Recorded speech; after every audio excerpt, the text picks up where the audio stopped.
Sanibonani no R. Bonile-ke lana ukuthi kuke kwaney'nkulumo nge-outfit ka-DJ Zinhle ephakathini, I think that she hosted.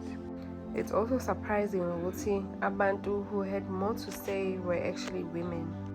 Bethi-ke, why is she dressing up like that? Because unkosikazi kaModa, why aveza izinqa nomthinsila. Umbono wami mina kulolu daba-ke ukanje. Isikhathi esiningi engiyaye ngokubona kuma-relationships ukuthi umuntu ukhetha umuntu amthandayo ebukeka ngale ndlela abukeka ngayo, njengale ndlela uZinhle has always been DJ Zinhle. She's always dressed ngendlela yakhe. UModa fell in love with that woman.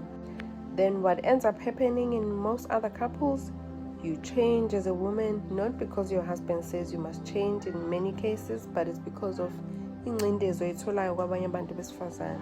You start dressing down, ugqoke iy'mpahla ezinde, mhlawumbe wena uyazazi ukuthi uthanda iy'mpahla ey'mfishane. Mhlawumbe you no longer speaking your mind because kuthiwa owesifazane uhlakaniphile. And now because you are tamed, you no longer have that fire and it ends up becoming boring to your partner. And makuthiwa upartner wakho starts looking at other women, guess ukuthi uzobheka abagqoke kanjani. Uzobheka abagqoke ngale ndlela wena owawugqoka ngayo before society told you what a wife should look like. Bese-ke futhi ngiphinde ngithanda ukubalula ukuthi uZinhle is still a brand. She's a wife, she's a mother, and she's a brand. Besides being a wife and a mother and a brand, she's an individual, which gives her a right, including yourself, to express herself fully and freely without us scrutinizing ama-choices akhe. Okunye-ke futhi ngiyaye ngithathe ngokuthi uma ngabe kuwukuthi yena umyeni wakhe azange aze abe nenkinga ngakho, nathi akufanele ukuthi sibe nenkinga ngakho. Manje sesingosomlomo bakaModa ukuthi hayi bo, disgrace ushilo yini yena ukuthi uyadisgraceka.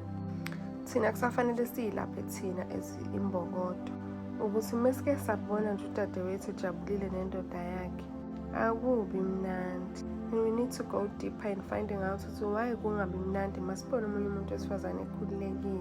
Ngazi ukuthi siyakhululeka uma ngabe simbona ejuluka embethe amajazi akhombisa ukuthi ungumshakazi. Kanti impilo is just what you make it out to be.